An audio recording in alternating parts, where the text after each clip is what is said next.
A very warm and good morning to all the viewers who have joined our 30th day of webinar series conducted by National Institute of Naturopathy Pune and Regional Outreach Bureau Maharashtra and Goa. This program has started as a tribute to 151st birth anniversary of Mahatma Gandhi and will conclude on November 18th, that is, on the third Naturopathy Day. NIN through this program is trying to bring forward Mahatma Gandhi's views in regard to health and various determinants related to it. Going forward with our session, let us start today's session with the bhajan by singer Makarant Masran, staff artist, Regional Outreach Bureau, Pune.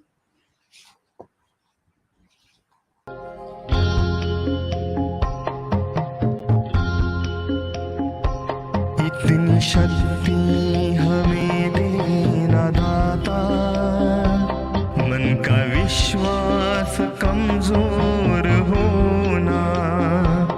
इतनी शक्ति हमें देना दाता, मन का विश्वास कमजोर होना।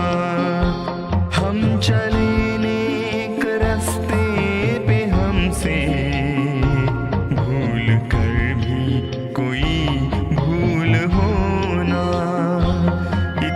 शक्ति हमें देना दाता, मन का विश्वास कमजोर होना।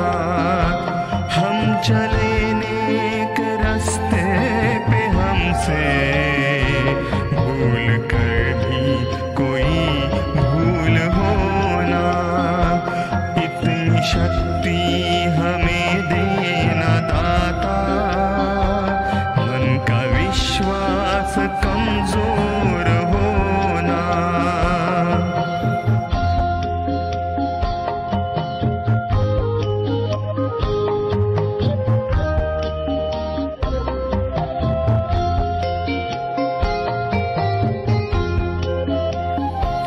दूर अज्ञान के हो अंधेरे, तू हमें ज्ञान की रोशनी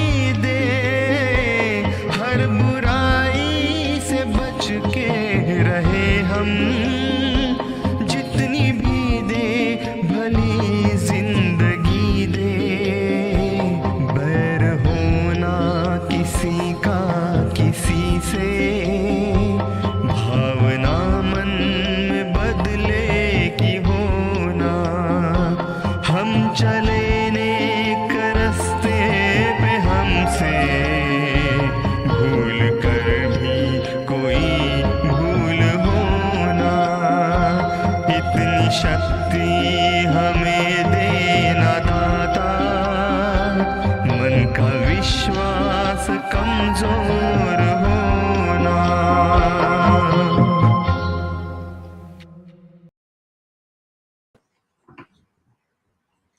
Thank you, Makarant Masram ji and team ROB Pune. It is such a treat every day to listen to these mesmerizing bhajans. Going forward, today we are going to listen to a very interesting story of Mahatma Gandhi's Three Wise Monkeys, narrated by Director, National Institute of Naturopathy, Pune, Professor Dr. K. Satyalakshmi.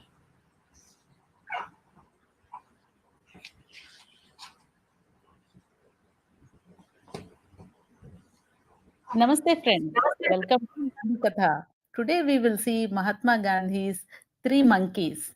We all know that there are three monkeys with eyes closed, mouth closed and ears closed, right?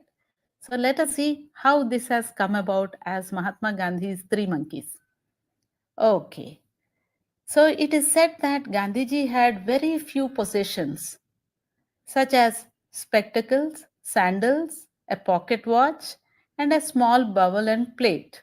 So wherever he was going, only these are the other than one set of clothes. So there is also another position that was invariably carried was a statue of three wise monkeys. The origin of this is referred back to Confucius, Taoism, and Japanese Shintoism. Okay, this symbolizes the principle of speaking, hearing, and seeing nothing but truth. And this piece of three monkeys was given by one Japanese monk known as Nishidatsu Fuji. He came to India in 1931 and was inspired by Gandhiji and met him at Sevagram Ashram.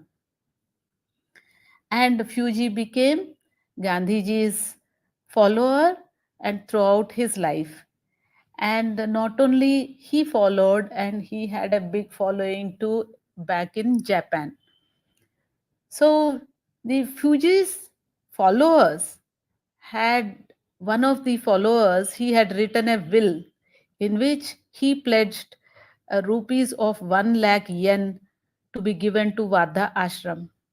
So it so happened that one day Japanese officials had come to Vardha Ashram doorsteps, and they had come to hand over the money that was pledged by Fuji's follower. So these three monkeys, the first one, Mizaru. Mizaru means see no evil. Kikazaru means hear no will. Iwazaru means speak no evil.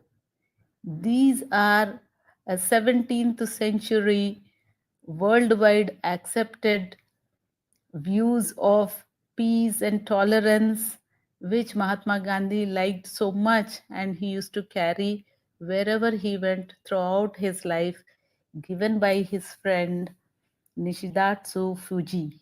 So we only hear these three monkeys, but we do not know much about who gave this to Gandhiji, why he kept them so dear to him throughout his life. So that is the story for today. Thank you for your time, friends.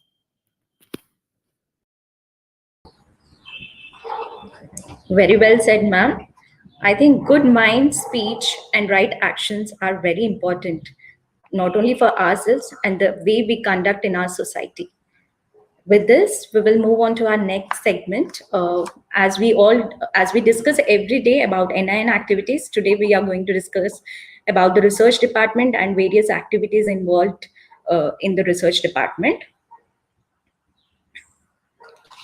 Before we move on to our activities, with very heavy heart, I would like to get your notice about the untimely demise of our naturopathy practitioner, Dr. Jayadev, who was working as a medical officer at National Ayush Mission, Idukki.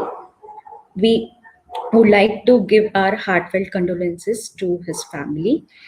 We will include him in our regular prayers. With this, we will move on to our next segment. National Institute of Naturopathy has various departments. Research is one such department where many activities have been going on. NIN is actively involved in various research projects, which include basic research, literary research, and clinical research since 2013. The major areas of research includes lifestyle diseases like diabetes, obesity, hypertension, and a focus is given on women's health as well, and several musculoskeletal disorders also. We are in collaboration with various institutes all over India, right from Nisargopchar Ashram, Ozone Forum of India, as well as it's like national institutes like National AIDS Research Institute, ESIHC Medical College from Hyderabad, and NGOs like Maharashtra Association of Anthropological Sciences as well. And we have various collaborations, clinical research collaborations with Manthan Satyanarayan Raju Arogyalayam, and Gandhi Research Foundation and Contrive Texture Private Limited. We have around 26 research publications published till date in various peer-reviewed journals. If you want to go through those research papers, you can just log into our website, ninpune.ayush.gov.in. In that, we have a segment called Research. All the papers published till date have been reported over there, just to go through and have a glance. I'll just give a brief about various studies published till date. So we have literary research with a focus on fasting, and a brief about naturopathy medicine in India, and integrating naturopathy and yoga therapies for various musculoskeletal disorders, and clinical roundups were also published. Hydrotherapy critical review trends were also seen along with clinical roundup in peripheral neuropathy. Various treatment options for ADHD has been also reported. We have actively involved in publishing HIV related research works, which was taken up through naturopathy in our sanatorium Panchagani, located in Maharashtra. Various clinical research papers were also published on fasting, hydrotherapy applications, mud baths, acupuncture, and various naturopathy therapies. We have also published 3 textbooks, one on clinical naturopathy, practical hydrotherapy, and we are reprinting a clinical hydrotherapy textbook and a chapter on HIV in immunity and inflammation in health and disease. Along with that, we have published technical reports, a position paper of yoga and naturopathy in India. That was a report from the first National Naturopathy Conclave conducted by NIN, and also a position paper of yoga and naturopathy in India and consensus on fasting and hydrotherapy.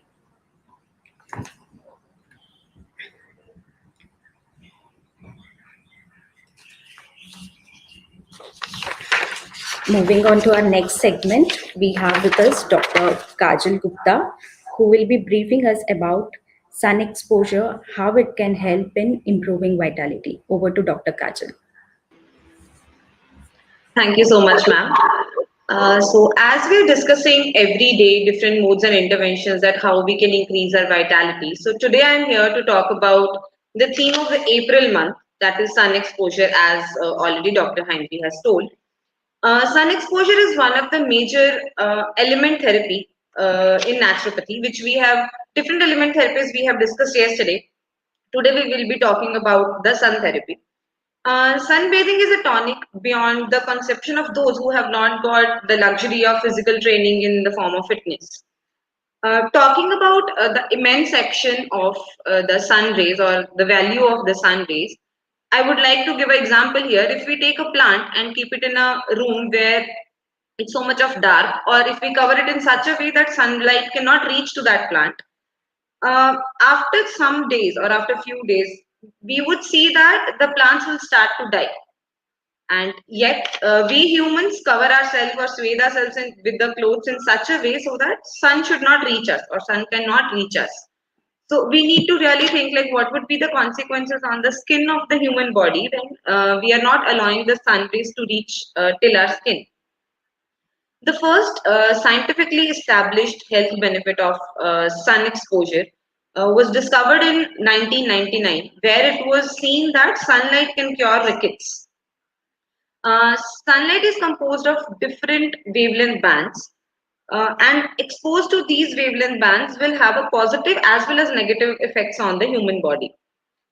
As per the global burden of disease in 2006, it was noted that because of the more exposure of the UVR rays, 0.1% of the population have got the health diseases. Whereas in 2006, according to the World Health Organization report, it was seen that the 3.3 billion people gets disease because of low exposure to the UVR rays.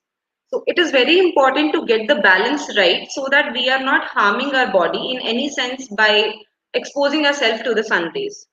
The best recognized response to the sun exposure is elevation of the vitamin D. It is necessary for the absorption of calcium in the bones. It also helps to regulate the melatonin production, which is good for the skin health. So we have to include the sunlight in our everyday's lifestyle. To take a sun bath, we have to take it in a mild sun for at least 15 to 20 minutes in a day. And make sure as soon as we start to sweat, we need to stop the practice.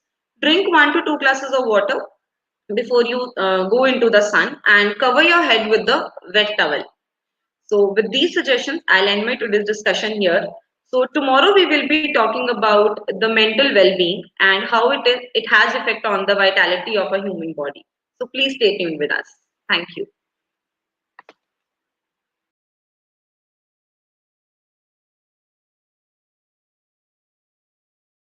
Valuable medicine which is freely available in nature.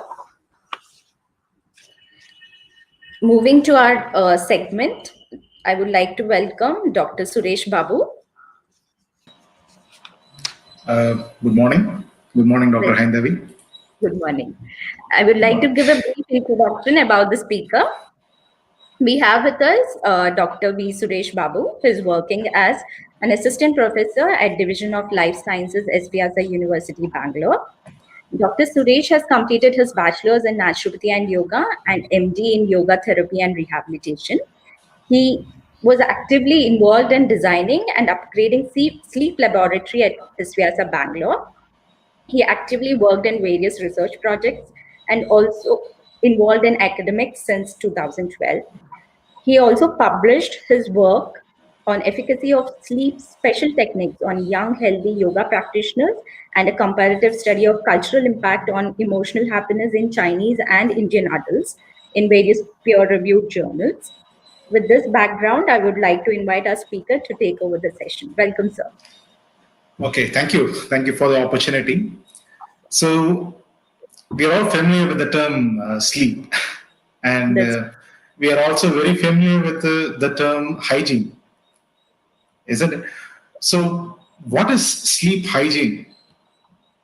Means what are the habits which is associated with the process of sleep and to empower the sleep. So the habits which is associated with sleep and its process and how to empower it. So that habits are coming under the category of sleep hygiene. And the credit for today's topic goes to one gentleman who invented fire as well as wheel, because he started the basis for science.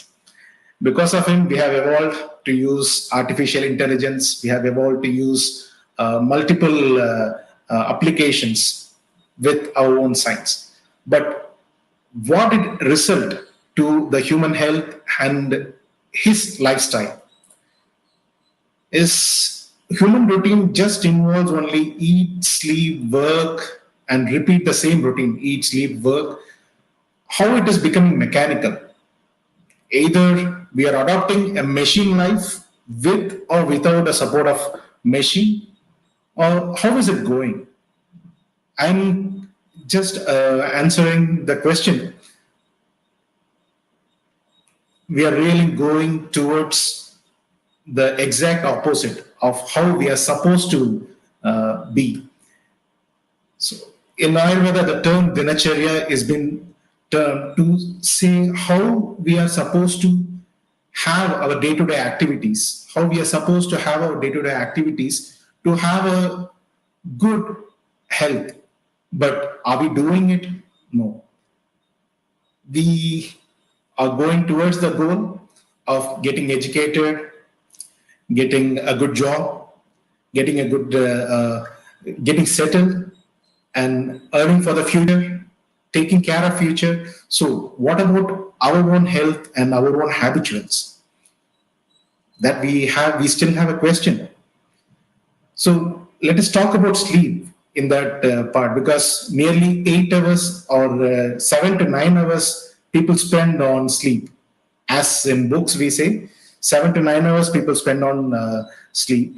So, it is nearly 1/3 of your entire lifetime. We are spending 1/3 of your entire lifetime over the process of sleep.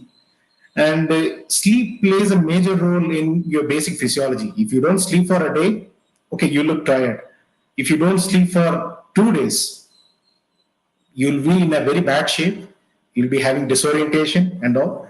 And if you are having a very poor sleep routine for 1 week or 2 weeks, it will end up being, being hospitalized. So my point is, what is sleep and what is its importance in your daily routine and what is its importance with regard to your general health. How decrease in sleep quality, how decrease in sleep itself will make you vulnerable for different diseases. For example, now everybody are under pandemic stress and we are in the pandemic part where we are vulnerable because of our own actions.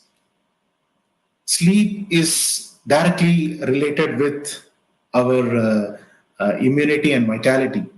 If your sleep is good, it is directly related with your vitality.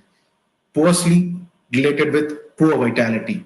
If your vitality is very poor, we are more prone for getting diseases. Okay, so sleep, as explained in our own Vedic science, in Mandukya Upanishad, sleep is a part of a consciousness. They have explained different four states of consciousness. One is Jagrat, that is wakeful state. Swapna, that is your dream sleep. Then Sushupti is your deep sleep, and state of Turiya. There it is pure consciousness.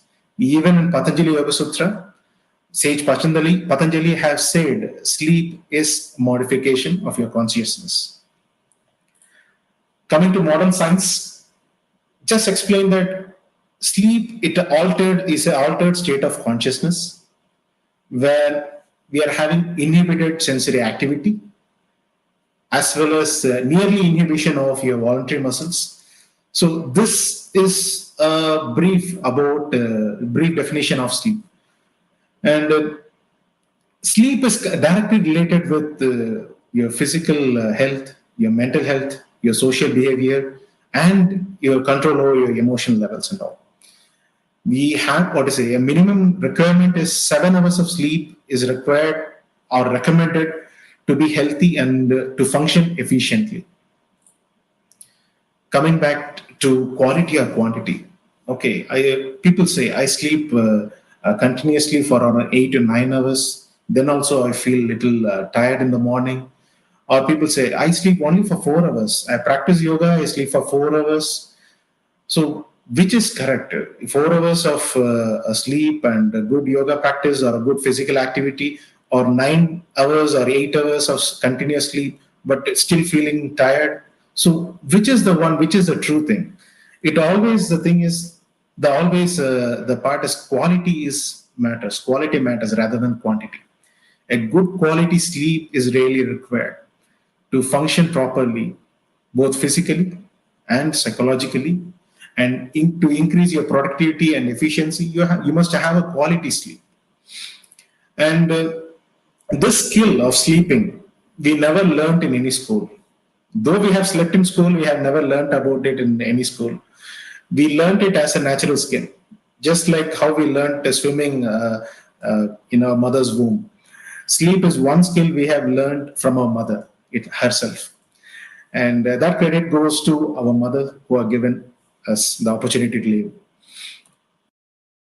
So, brief note on the importance of sleep. Okay. Uh, like I said, sleep is a physiological process which has its very important role in different aspects. For example, sleep is related with cognitive functions. If a person, would say, if children are not sleeping well, they have seen that they are not performing well in school. And similarly, if you're not spending more time or a good quality time for yourself and not having a good sleep, you're more prone for getting autoimmune diseases. It increases the insulin resistance, leading us to become diabetic. And there are some studies to show that if a young child gets a good night's sleep, there are more chance that his motor skills can be improved by 20%. It's a research article which was been published in 2002. And similarly, people with poor sleep have shown that they are academically as well as in productivity also, they have shown less progress. So if a person is not having a good night's sleep, they are more prone for having, showing less productivity and less efficiency. So here is one thing. Okay, if you're not getting good sleep, so what exactly happens? there will be a misproportion of your ghrelin, insulin, cortisol, and leptin secretion. Because of that, you'll be more prone for getting diabetes. You're more prone for getting hypertension or obesity. So all these hormones are all secreted during the time of sleep only. Means they are actively secreted during the time of sleep. Even though insulin is secreted during daytime also, but the glucose, the management of blood glucose level is mainly concerned about how much insulin is secreted during your sleep. So similarly, the ghrelin, the hunger hormone, and leptin, the satiety hormone, these hormones are also being properly maintained with good sleep. And most of all, the growth hormone. So growth hormone is secreted only during the time of sleep. So if you're not sleeping properly, if you're not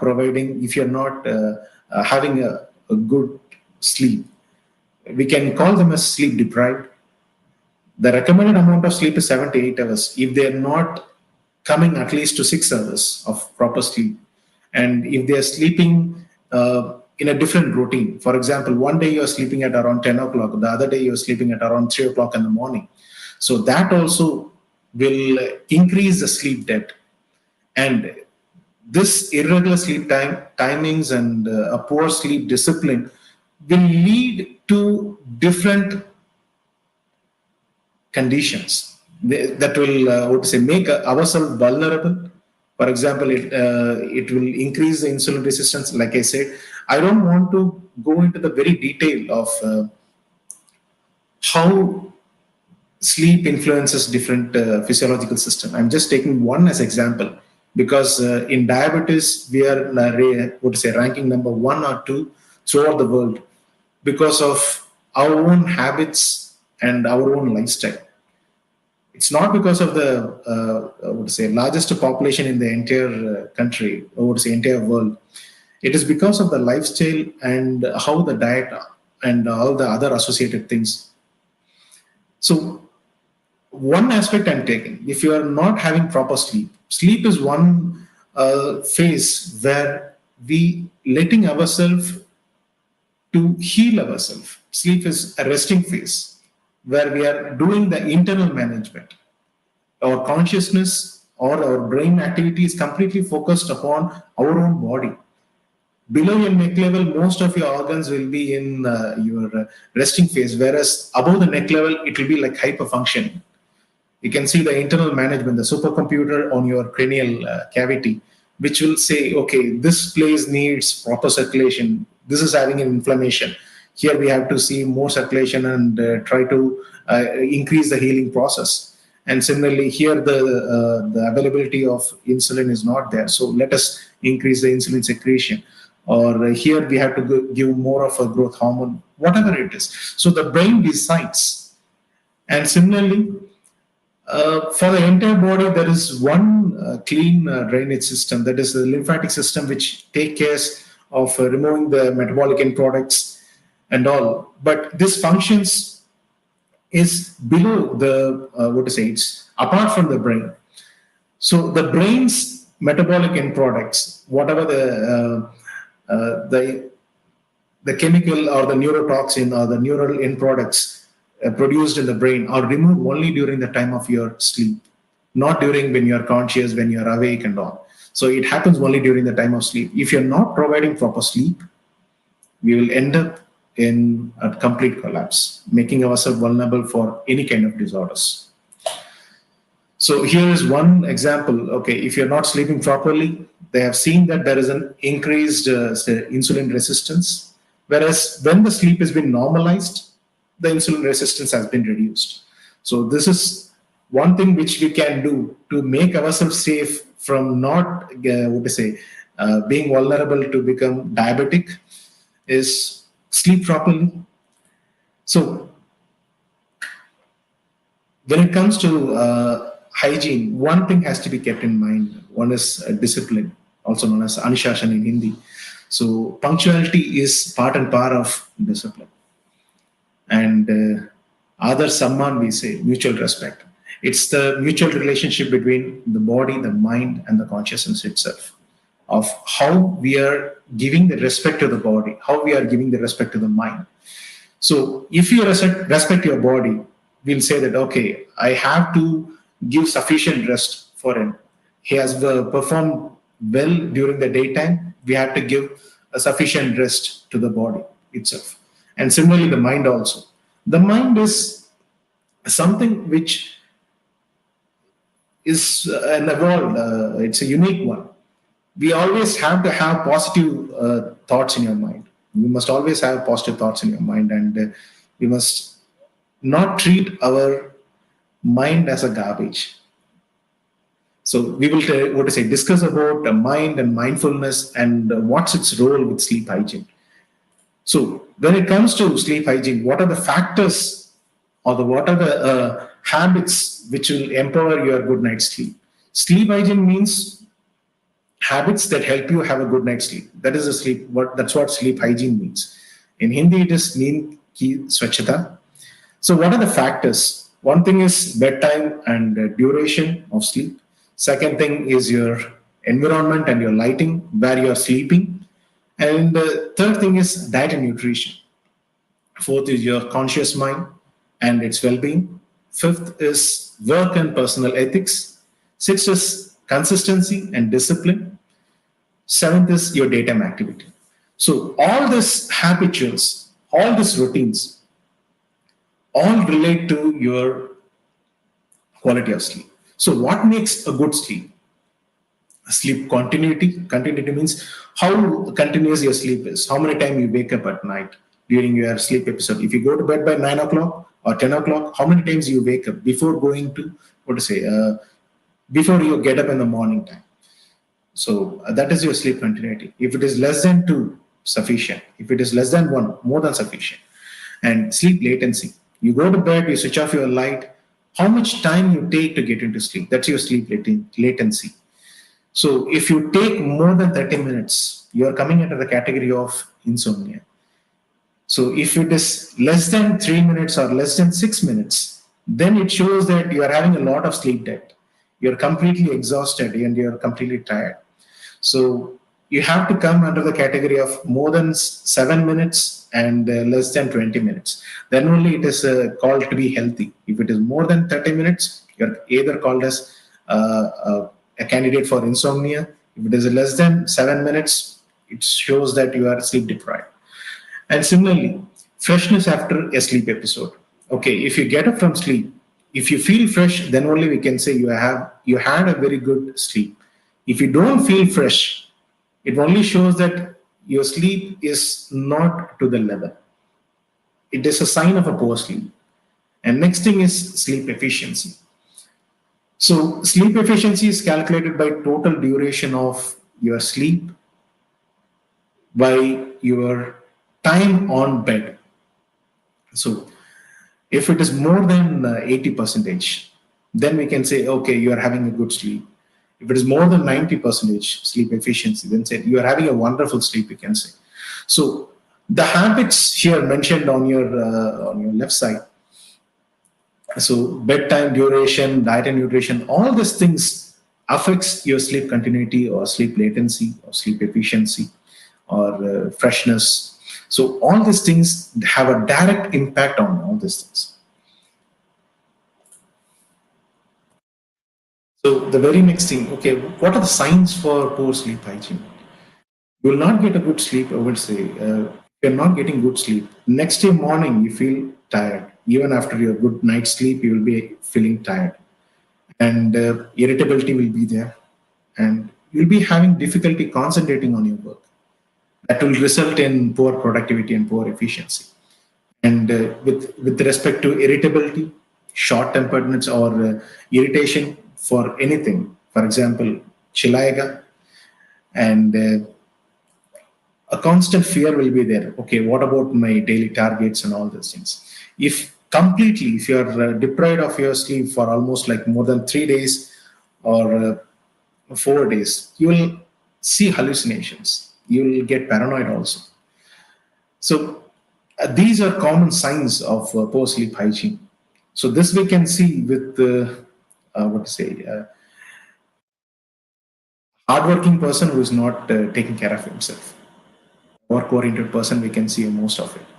So, in order to increase your work efficiency, it is better that you sleep properly and take care of your own personal health. That's more important.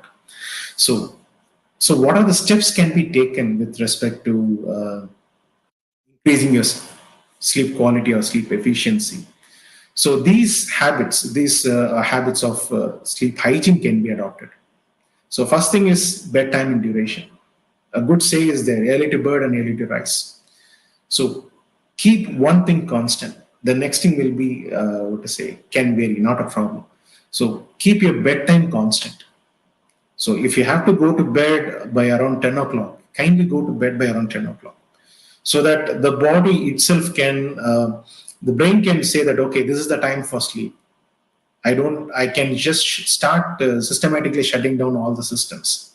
So the brain will come in a particular routine. After all, we are all, following circadian rhythm and ultradian rhythm. Try to listen to your body. So try to listen to your body's clock. If you're tired, if you feel tired, then you have to go to bed. You don't have to extend it. And similarly, minimum of 7 hours of undisturbed sleep, that too a quality sleep, is required. So that is very, very important. Next thing is environment and lighting. So people say, I need a very silent environment for go to bed. Okay, however you feel comfortable. So you keep your environment safe. You have to have the environment must, if you feel that your environment is safe, that is all sufficient, rather than dark or dim or however it is. You must always see that you're feeling safe. Then automatically your body relaxes and you can sleep better. So a sensation of safe is important. But the advised, apart from this, okay, I have an apartment, I have a good bedroom, so where I don't have an LED a light, or I don't expose myself to any LED monitors or my mobile. So that and all, if I'm not doing, okay, I can get a better result. If it is devoid of noise, if it is devoid of bright lights, I can get a better sleep. So these things really matters of how you prepare yourself going to bed. Okay, just 2 hours prior to your bedtime, stop watching television, especially LED exposure, and stop using your mobile, laptop, gadgets, so that you can just focus about your own person. Just focus upon, be mindful about your own person. That's all. And mattress doesn't matters. If you feel comfortable, that's all it is required. Either a high cushion or a low cushion or a mat. So it doesn't matter at all, unless or until it can maintain the temperature. It can resist the temperature and keep it maintained throughout the entire sleep episode. That is all is required. And diet and nutrition. So everybody will say, okay, what is diet and what is nutrition? Both are same, isn't it? It's all about what you eat. Yeah, what you eat is what you are. Okay, so nutrition is the science of what you eat, and diet is the science of how you eat and when you eat. So here, what is the relationship between diet and nutrition with sleep? Okay, if you have a very heavy meal, people say if you have a very heavy meal, you will get a good night's sleep. That's not true. The morning is the part where you can provide, a sufficient time for digestion and all. You should not overpower your digestive system at night. So better take a lighter meal and give a break after your meal time. At least give at least 2 hours between meal time and your bedtime. So your dinner and should be around at 8 if you are planning to sleep at around 10 o'clock. Similarly, avoid caffeine or theobromine tea or coffee at least 3 to 4 hours, because they are natural stimulants. So that you have to avoid. And similarly, food rich in lipids, especially oil foods. So try to avoid before going to bed. And occasional fasting, like weekly once, or we can do a regular fasting also, or a mono diet or something for a particular time. So because Langanam Paramaushadam, they say fasting is one of the best remedy in treating ailments as well as to empowering your own health. So you have to practice fasting at least once in a while, in a regular basis. So then conscious mind and its well-being. So in our own Bhagavad Gita and different other Vedic texts, they have said about Arishad Vargas, that is Kama, Krodha, Lobha, Mother, Moha, Matsarya. These things are the one which is always making your mind troubled. So anger is one thing, lust is one thing, pride is one thing. So keeping your mind sound, that is very, very important. If you're keeping your mind sound, it can deal with the stressors very easily. So everybody knows about stress. So I'm not going to talk too much about stress and all. So today, if a person, we can say that if he's stressed, we can see that he's not getting a proper sleep. They are like interrelated. If you're stressed, you don't get proper sleep. If you're not getting proper sleep, then you get stressed. So they are they're very closely related. So how to solve this? Always have positive thoughts. Have an optimistic approach on any aspect. Okay, if there is a car breakdown, think that it is for a good and see for alternatives. So don't take anything as a negative thing which is happening. So in that case, your psychological health will also empower, and it also increases your sleep efficiency in a different way. So this thought flow will have a direct impact upon the stress receptors in your body, and stress receptor is directly related with your sleep routine, your sleep efficiency. And work and personal ethics. Okay, you have to prioritize, and you must know when to compromise and when not to. So go behind work, that is fine, that is for your own progress, but you must also give sufficient time for your own personal life, professional life, and family life. So personal life, it doesn't involve your mother, your father, your wife, your sibling. It doesn't involve that. Personal life completely involves about yourself, about your yoga practice or your gym routine, or how much time you went spending on walking or walking your pet or something like that. So how much time you spend for yourself alone. Family life is like how much time you spend with them to make your family, your house a home. And you must always keep a margin among all these three things. You must not mix it up. And next to that, be mindful. Be mindful about your actions. Be mindful about yourself. So that's very, very important. So you must know when to let go of the rope. You must know when to compromise, so that your mind will not be troubled. Okay. Last but not least, discipline. Okay, if I fixed a time like 10 o'clock is your bedtime, try to fix upon it. Either it is a weekday or a weekend or a festive or anything. Try to keep up on that, because your body's internal clock, your circadian rhythm is completely depends upon your own routine. If you're keeping fluctuating it, thus that disrupts your circadian rhythm. So always try to fix a bedtime, regardless of whatever the occasion is, and consistent about keeping the routine alive. Okay, I'm okay when I'm working. I just sleep around 11 o'clock. If it is a weekend, I sleep around 12 o'clock. Okay, I watch IPL. I sleep around 12 o'clock. No, it's not. Make yourself sure that you sleep exactly by the same time, every day, regardless of which day it is.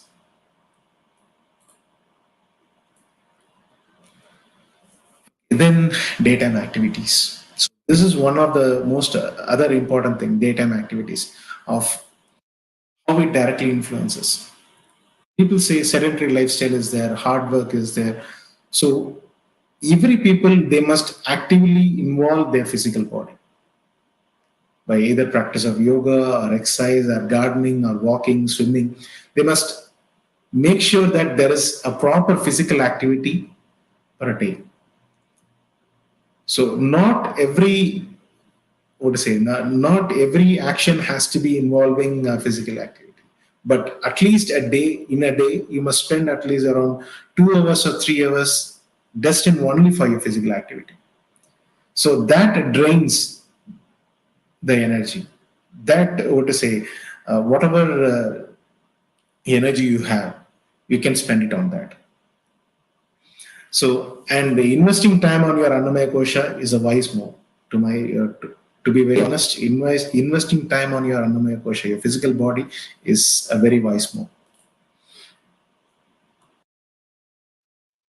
Okay, so why we have discussed so far on this concept of sleep and sleep hygiene and what is it, why it is important and all, because almost like 66,000 articles have been published in the title of sleep.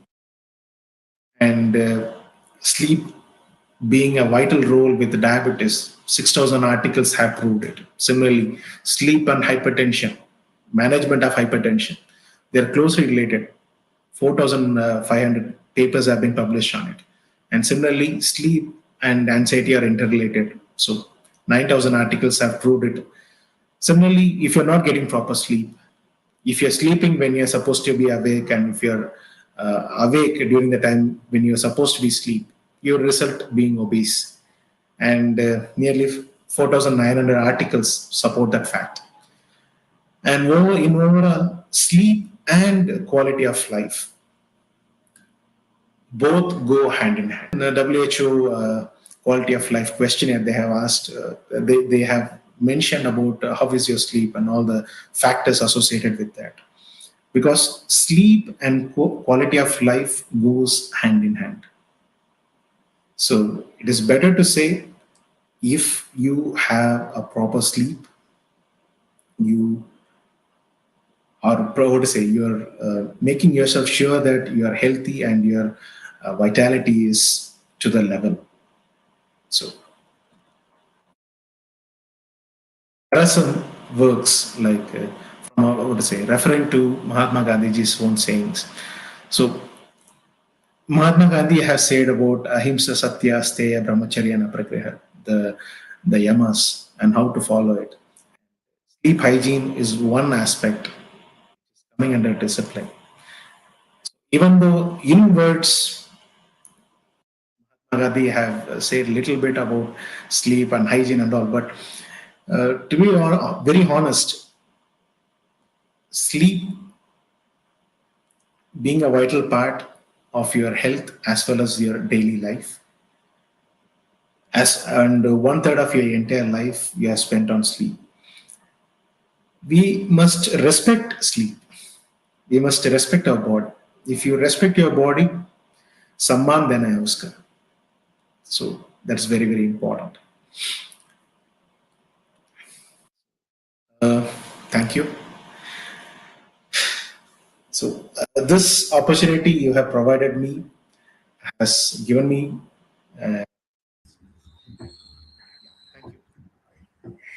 Thank you very much. Slides are a little delayed. Yeah, slides are a little delayed. It's going a little slow. I'm just moving ahead to seeing the time. Anyway. Yeah, thank you very much. Thank you, Dr. Jandevi. Yeah. Go ahead. Questions? Yes. Actually, thank you very much for giving such important and very interesting insights about importance of sleep and sleep hygiene. They say it's like we can live without food for a few days, but it's like even one night's sleep, it disturbs our whole activities. I think I will do an example for that. Last night I could not have proper sleep and I messed up a little here and there today. So yeah, sleep is really very important and it is one of the favorite things of everyone, I guess. Obviously. Yeah, actually, it's like going through this session, and as you rightly said in your last slide about Mahatma Gandhi, I remembered a story narrated by our director during one of these sessions. So I would just get to the notice of the viewers an anecdote on Gandhiji's overwork written by Dattatreya Balakrishna Kalelkar. The story goes like this. In 1936 and 37, Bapu was living in Manganwadi, which is a few miles away from Wardha. Bapu's output of work was simply tremendous, and he could not find time even to answer the letters he received. So he used to get up at 2 or 3 o'clock in the morning to write his letters. When Dattatreya heard about this, he could not restrain himself from registering a protest. He led up to it in an indirect manner. He asked Bapuji, he said, "You wrote a book about health and its preservation in South Africa, did you not?" "Yes," said Bapu.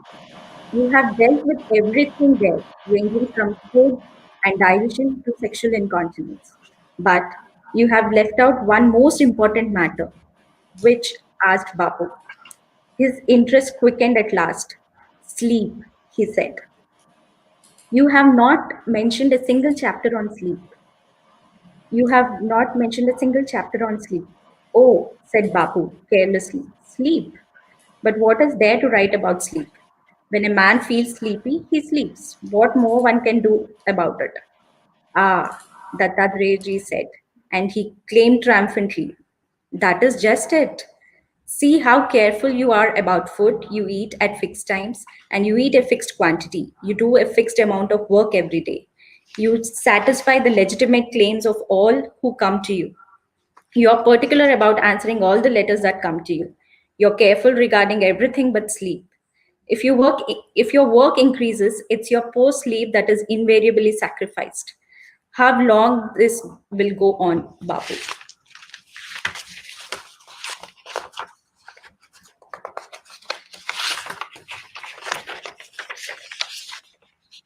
This gives abstinence from food but refuses to tolerate abstinence from sleep. To neglect sleep is inevitably to invite punishment. Bapu became very grave. He said, "What you say implies clearly that I am not a true follower of the Gita.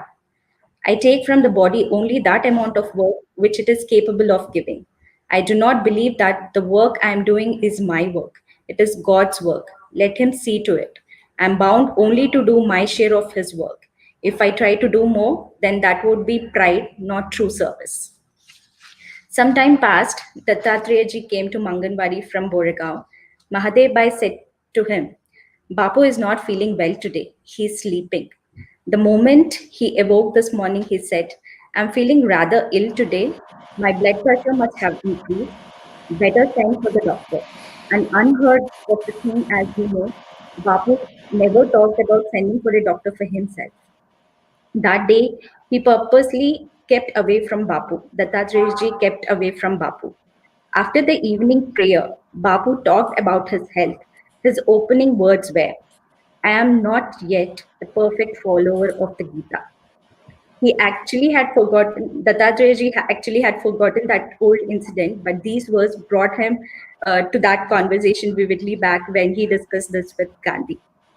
After that, Bapu made it a rule to pay his debt to sleep as punctuously as he paid to all his other debts.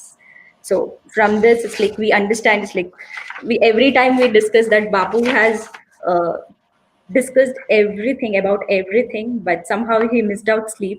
And with this katha, I think even that is answered. It's like how he took care of his health by proper sleep. So.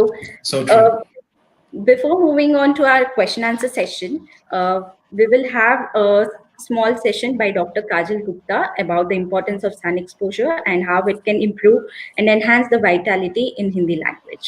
Over to Dr. Kajal.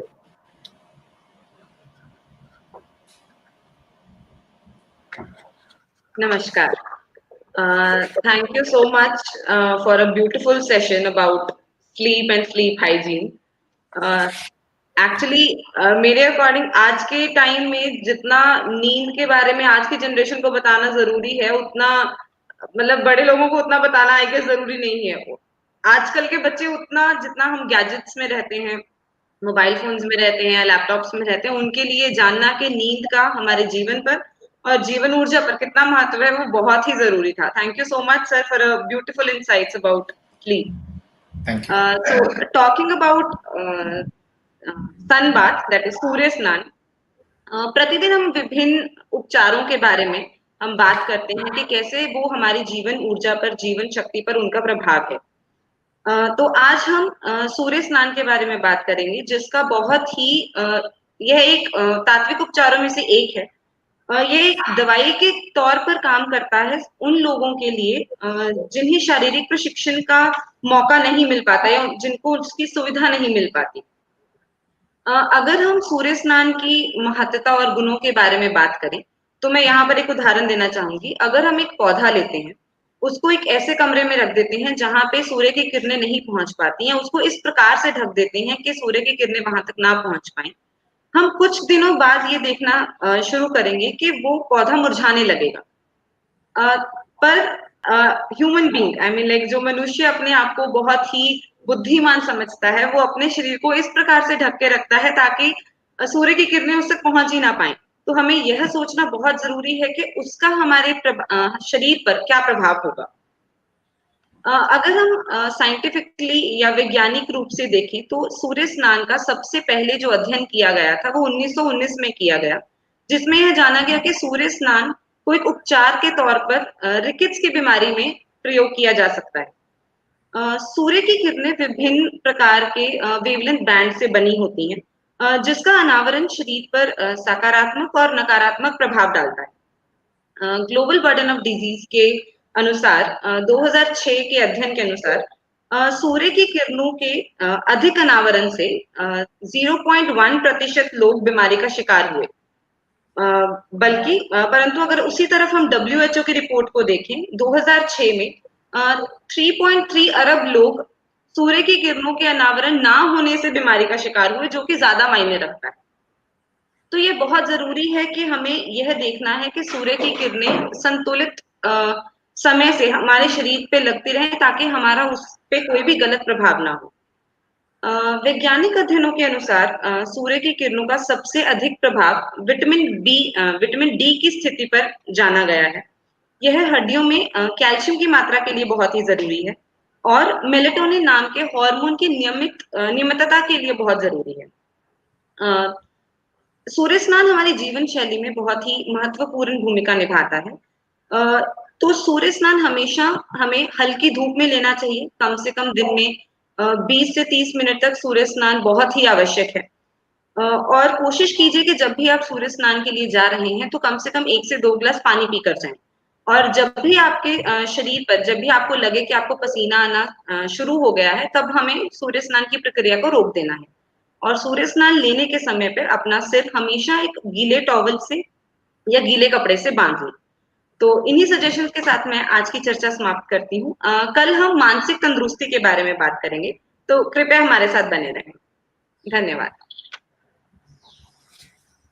Thank you, Dr. Kajal. I think the participants enjoyed your session thoroughly today. We have a good number of questions. Okay, sure.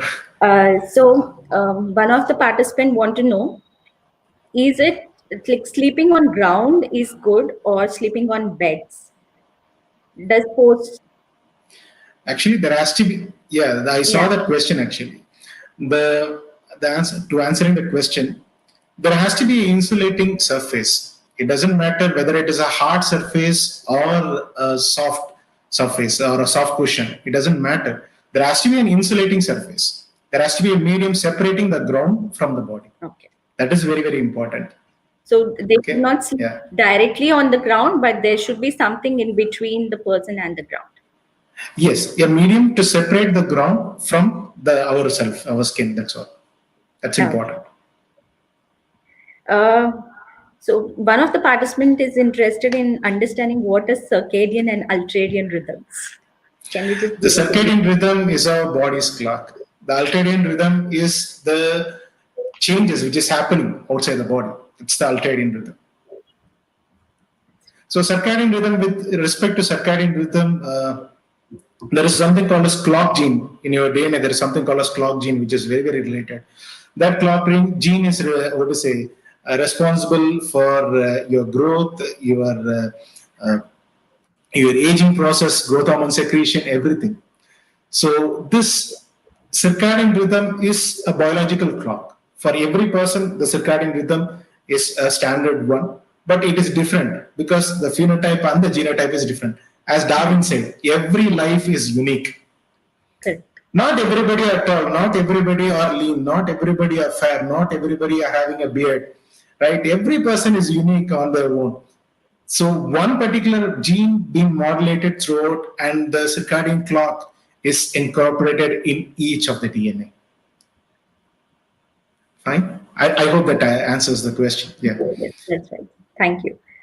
So it's like, I think one of the parent want to know, after today's session, their children might not complain to them that sleep is very important and we want to sleep continuously. They are asking, what about oversleeping? Can you share a few ideas? Yeah, actually, oversleeping. One thing is we restrict. We restrict ourselves from sleeping. That is the first thing. Let us consider for a common public. The parents, they take they take roughly around 5 to 6 hours perhaps for sleeping. If you be very honest, for parents, they sleep for around 5 to 6 hours because the early morning they have to rise before their children. They have to do the preparation for themselves, for their spouse, and then the children awakes. Then we have to get them ready, go to school, all these things, and we have to be committed. So for every hour you are being employed in your office, they are seeing for the efficiency and productivity and all.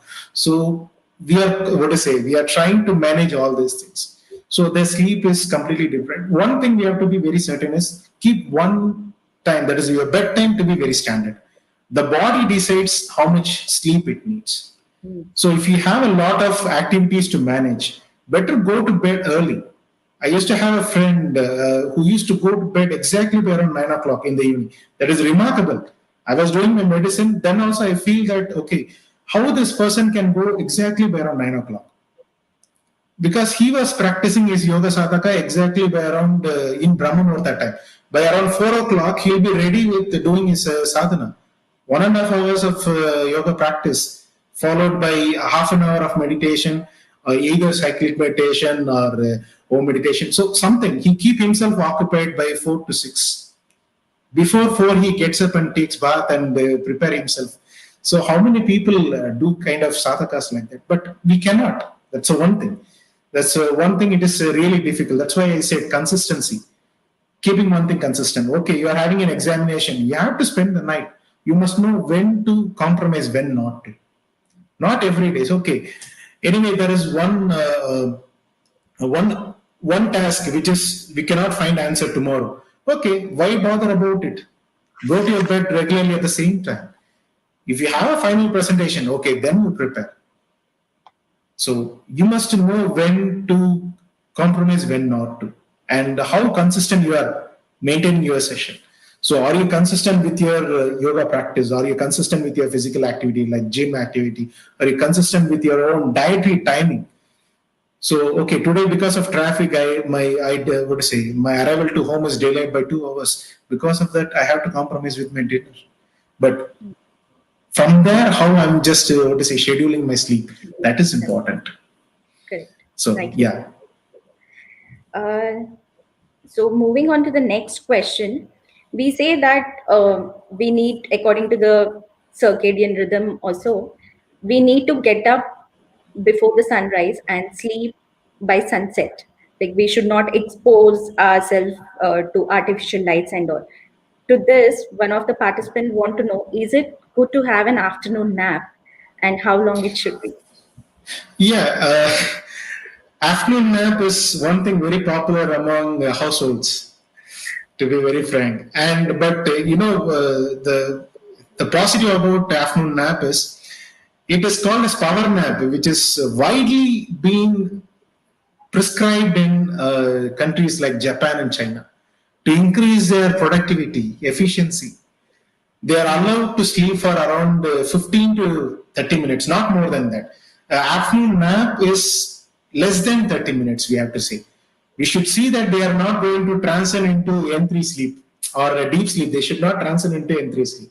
So nap is just within the aspect of your N1 and N2 itself, NREM1 and NREM2 itself.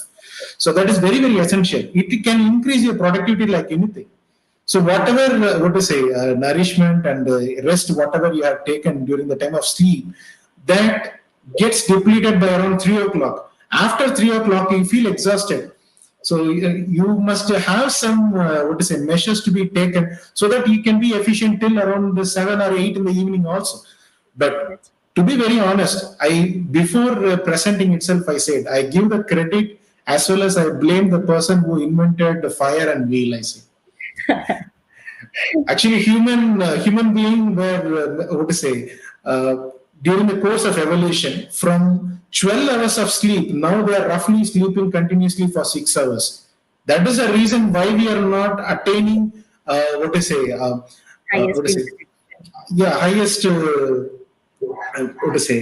quality for sleep, quality of health as well as sleep, we can see. Similarly, previously, we can say about our grandpa. Now we can say about our grandpa and all. They are living for around 97, 98. I can say now my grandma is 98, still mobile, doing her daily sadhakas and all. So how it is possible? Because they are doing every work like in an analog way, not in a digital way. So they do it by themselves. A lot of physical activity was there. But now, previously, we used to remember, even in our college day, we used to remember around 10 to 15 phone numbers we used to remember. Now we only remember the name of the person who we have to contact. Right? So to be very honest, now digitalizing has made us completely machinistic. Completely we are, lacking the need for doing a lot of things manually. So to be answering the question, we are supposed to be vegetarian, but we turned out to be omnivorous. And see, we were supposed to be diurnal, but now we are like diurnal भी चलता है, nocturnal भी चलता है. जब भी आप काम करने के लिए बोल रहे हैं, अब मैं काम करता हूँ. So ऐसी तरह हो रहा है. तो so we are evolved now. We are completely evolved, but we are in a wrong direction. But how to alter the way, it completely is up to us to be answering the question in the right way. Yeah. Correct. Absolutely. There are so many questions coming up today. So one of the participants want to know, what are the natural sleep aids to ensure quality sleep? Can you help with it? Yeah. The best thing is have a warm foot and arm bath. I'm a naturopath, I can advise it. No side effects. Warm foot and arm bath is advisable. And don't ever, wash your face with cold water and all right before going to sleep. See that you feel fresh. We don't need freshness at all before going to bed. All we need is to be relaxed. So you can, the practice of having a foot and arm bath, just to try to, wash your leg with warm water. And take a warm shower before going to bed. That will soothe enough. That will relax you most. If you can't afford a warm bath, better avoid cold showers. And try to avoid taking caffeine, that is coffee or tea, after 6. हम लोग चाय पीते हैं, सबको चाय पसंद है, but try to avoid after 6 o'clock. Very Any essential. kind of stimulants need to be avoided. Yeah, and habituals like smoking and drinking. So better avoid it completely for a better health. If you are addicted towards it, try to reduce the habit because nobody is perfect. So we can say, to be very honest, try to keep yourself on a better good habits. That's good. That's good. Yeah. One more interesting question for you. Yes. One of the participants want to know, is it wise to break the sleep with alarms? So it's like most of the people getting up naturally. See, so we are actually breaking the natural law. Okay, we are breaking the natural law. But I can say, as a person who does research on sleep, I can say that, okay, if you are breaking your sleep episode with the alarm, okay, that is something which you are breaking a natural law. We never, so what to say, we never focus on, okay, are we breathing when we are speaking? We are not focusing on our, what is the posture of mind? We are not focusing on the gesture when you are speaking and all these things, because all these things are managed by your brain. It is a supercomputer. Even though you're speaking, you're focused, you're on a different activity, it also says, okay, you are breathing, something is going on with this heart and pumping of blood, all these things. Everything is managed by your brain. So it does know how much sleep we need.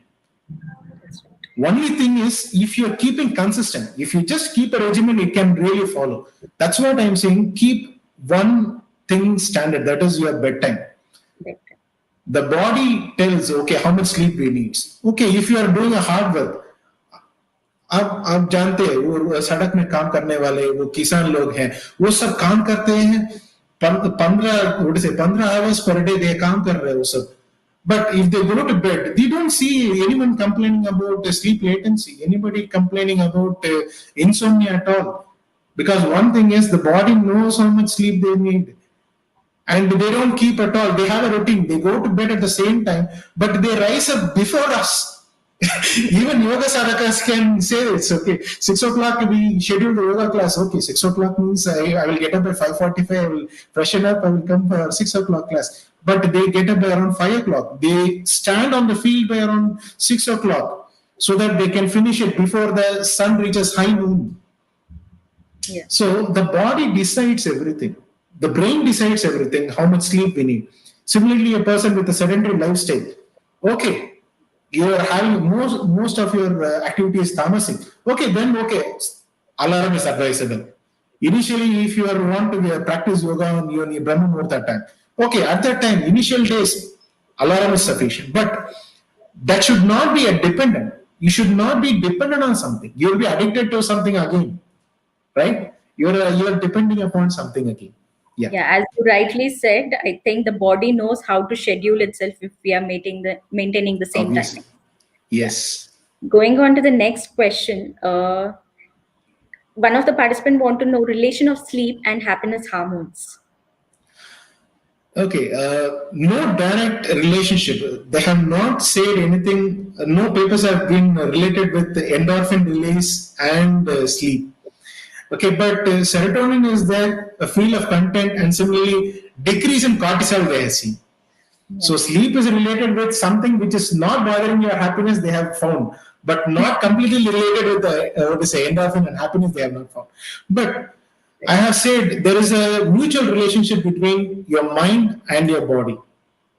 There is a mutual relationship between your mind and your sleep, to be very accurate, to be very direct also.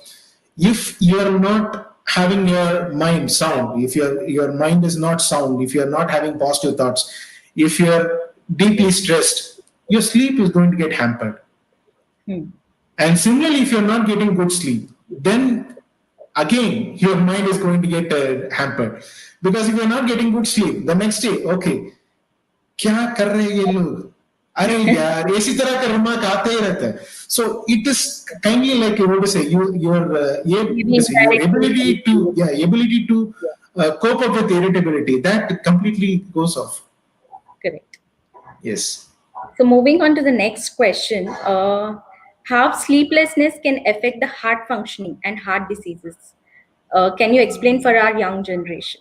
That is what one Obviously, of the decrease in sleep efficiency is directly related with increased cortisol level and increased insulin resistance. I have said, rather than insulin resistance, we can also see it with arterial stenosis. Also, some studies in initial basis have said that arterial thickening is related with your decreased sleep efficiency.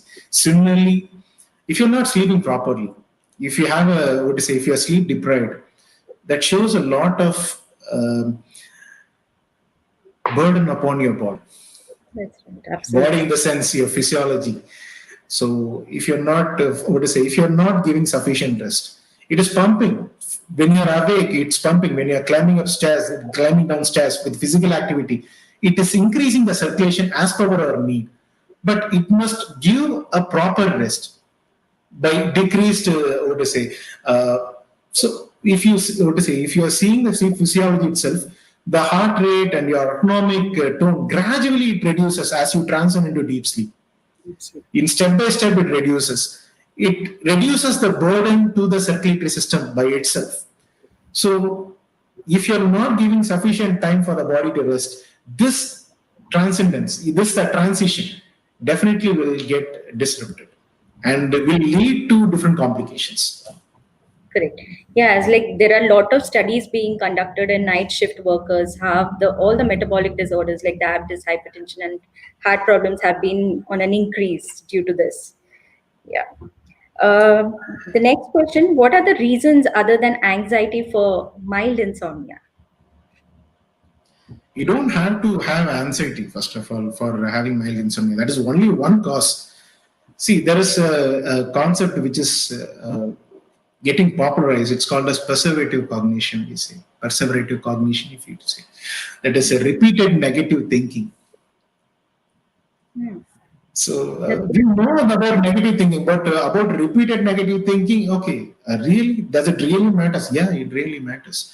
Repeated negative thinking is very much related with your sleep efficiency.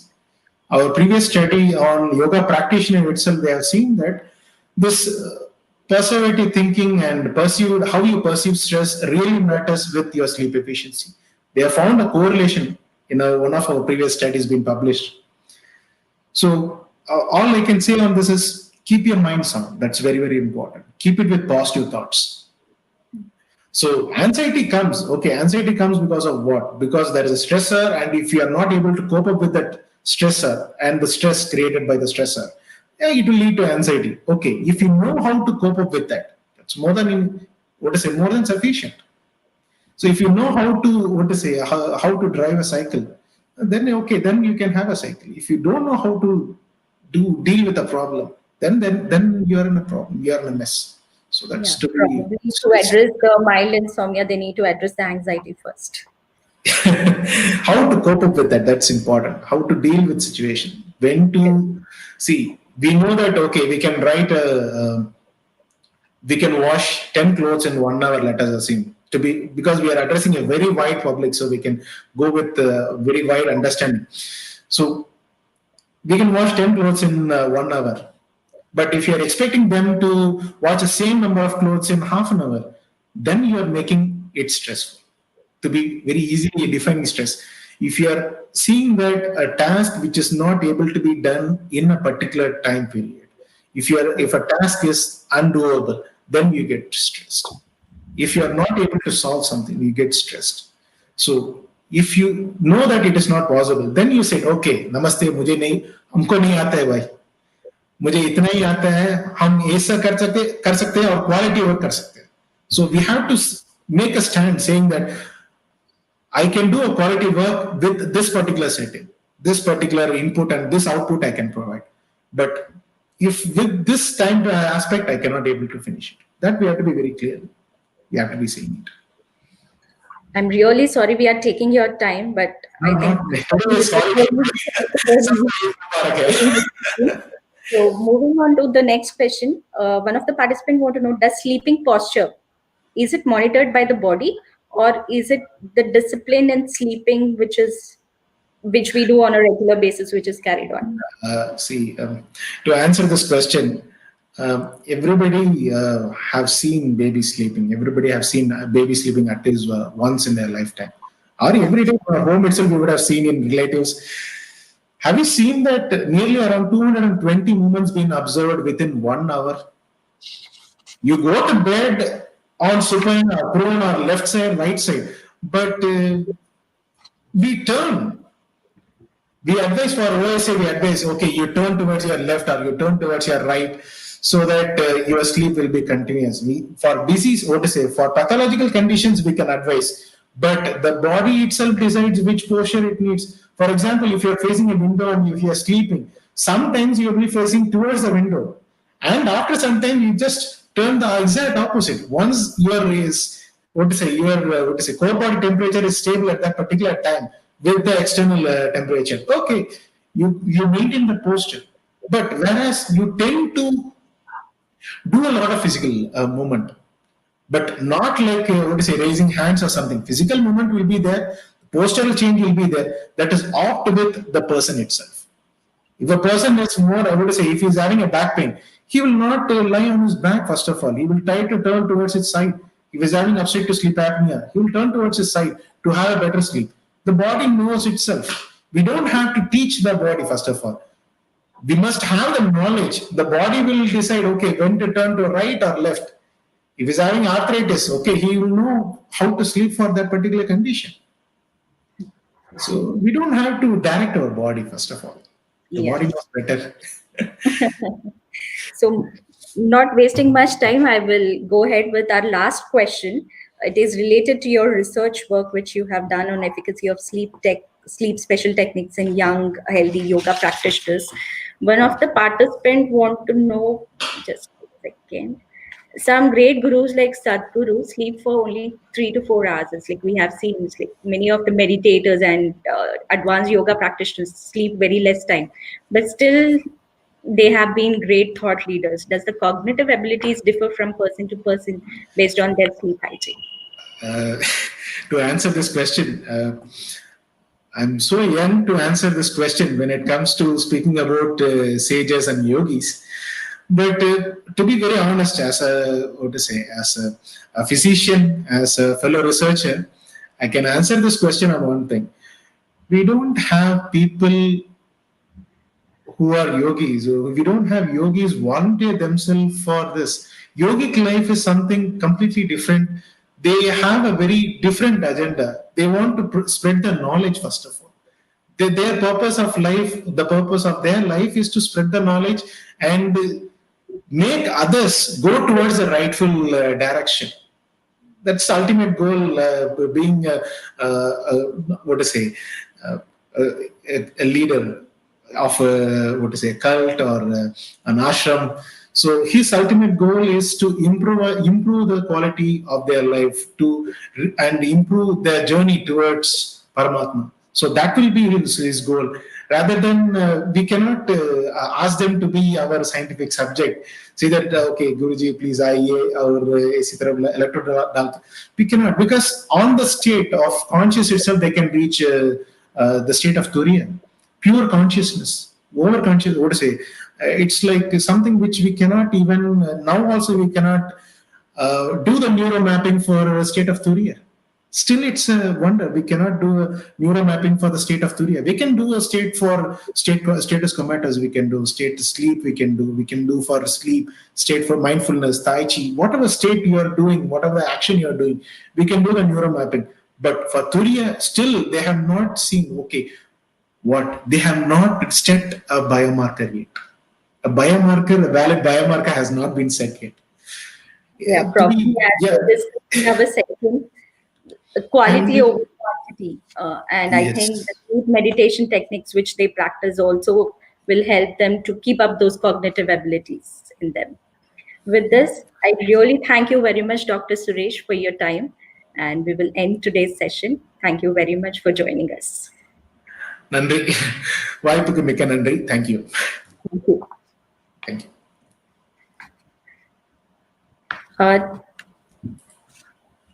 Tomorrow we will join again at 11 a.m. See you all tomorrow.